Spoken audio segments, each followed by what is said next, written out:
ग्रेविडिटी, ठीक है। ग्रेविडिटी का मतलब है कि नंबर ऑफ प्रेगनेंसीज, के नंबर ऑफ प्रेगनेंसीज कितनी हुई हैं। अच्छा, कि कितने बार जो वुमेन है वो प्रेग्नेंट हुई है या कितने बार कंसीव किया, उसको हम कहेंगे ग्रेविडिटी। नो मैटर व्हाट आगे क्या हुआ प्रेगनेंसी के साथ, वो अबॉर्ट हो गई हैं या स्टिल बर्थ थी, लाइव बर्थ थी, मिसकैरेज, जो भी हुआ, बट क्योंकि प्रेगनेंसी हुई तो हम उसको ग्रेविडिटी में काउंट करेंगे, ठीक है। अब एक और हमारे पास टर्म आती है, हम उसको कहते हैं पैरिटी। पैरिटी का मतलब है नंबर ऑफ प्रेगनेंसी जो वायबल एज ऑफ वायबिलिटी को रीच कर लेती हैं, उसको हम कहते हैं पैरिटी, उसको हम पैरिटी में काउंट करेंगे, ठीक है। जो नंबर ऑफ हमारे पास प्रेगनेंसीज होती हैं, जो एज ऑफ वायबिलिटी जो कि हमारे पास होती है 24 वीक्स, उसको जब जैसे ही क्रॉस करती है ना, तो उसको हम कह देते हैं पैरिटी में काउंट करते हैं। हाँ, और अगर ऐसा हुआ है कि 24 वीक्स को वो रीच नहीं किया प्रेगनेंसी ने और वो मिस कैरेज हो गया या अबॉर्शन हो गया, तो उसको हम लोग ऊपर काउंट करेंगे। अब मैं आपको बताती हूँ, जैसे कि ना हमारे पास एक for example gravida 2 para 1 plus 1, ठीक है।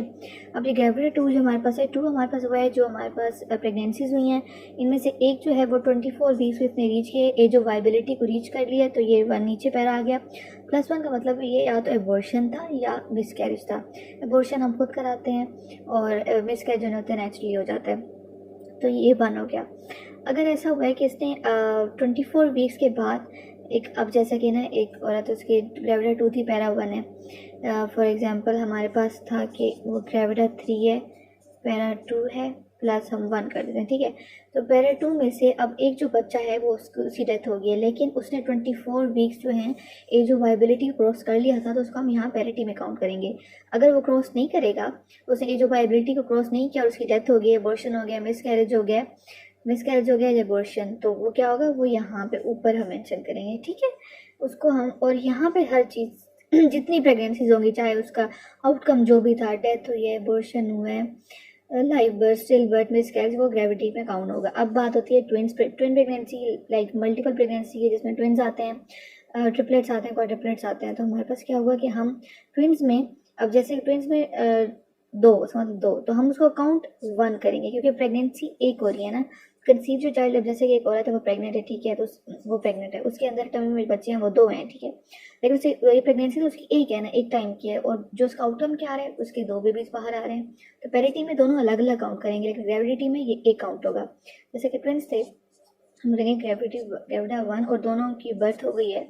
तो हम 24 वीक्स को क्रॉस कर लिया उन्होंने, और तो हम लिखेंगे पैरा 2, ये ट्विंस के लिए, ठीक है। इसमें ट्रिपलेट्स के लिए होगा ग्रेविडा 1 पैरा 3, जब सक्सेसफुल उनकी बर्थ्स होंगी और 24 वीक्स को उन्होंने क्रॉस कर लिया, ठीक है,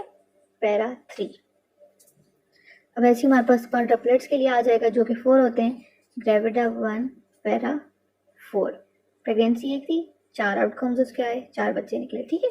ये चीज़ हमारे पास होगी। अब इसी तरह आपके पास एक आती है हेटेरोट्रोपिक प्रेगनेंसी, जिसमें एक एक्टोपिक होती है और एक इंट्रायूट्राइन होती है।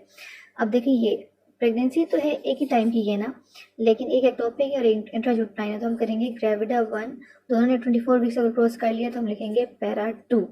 अगर ऐसा हुआ कि हमने कोई सर्जिकल इंटरवेंशन की है और ये जो एक्टोपिक को ख़त्म किया है, तो और फिर बाद में जो है इसने 24 वीक्स को क्रॉस कर लिया जो कि इंट्रायूट्राइन थी, तो हम करेंगे ग्रेविडा 1 पैरा 1, इसे 24 वीक्स को क्रॉस कर लिया और ये टॉपिक ख़त्म हो गया, हमने खुद इसका बोर्ड कराया, तो +1, ये देखिए एबॉर्शन हमने ऊपर मेंशन कर लिया। इसी तरह से जब अबॉर्शन मिसकैरेज नहीं होता और ये होता है इस तरह से ग्रेविडा 2,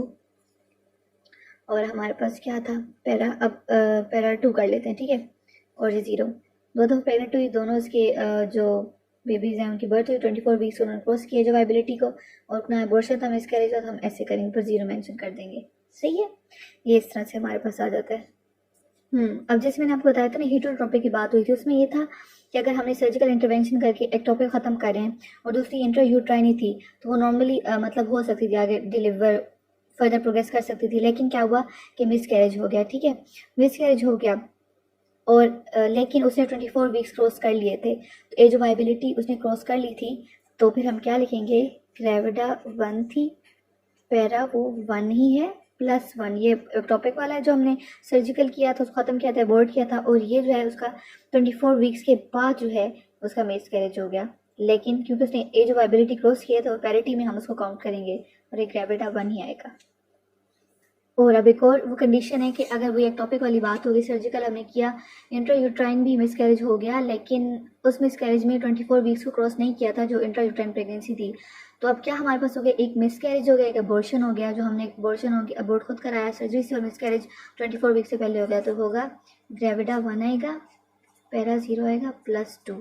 क्योंकि ये दोनों 24 वीक्स के पहले वाले, एक अबॉर्शन है, एक मिसकैरेज है, और पैरिटी में कोई नहीं है, क्योंकि पैरिटी में आता है 24 वीक्स के बाद, जो कि जो वाइबिलिटी होती है, और प्रेग्नेंट हुई थी औरत, तो वो 1 आ गया।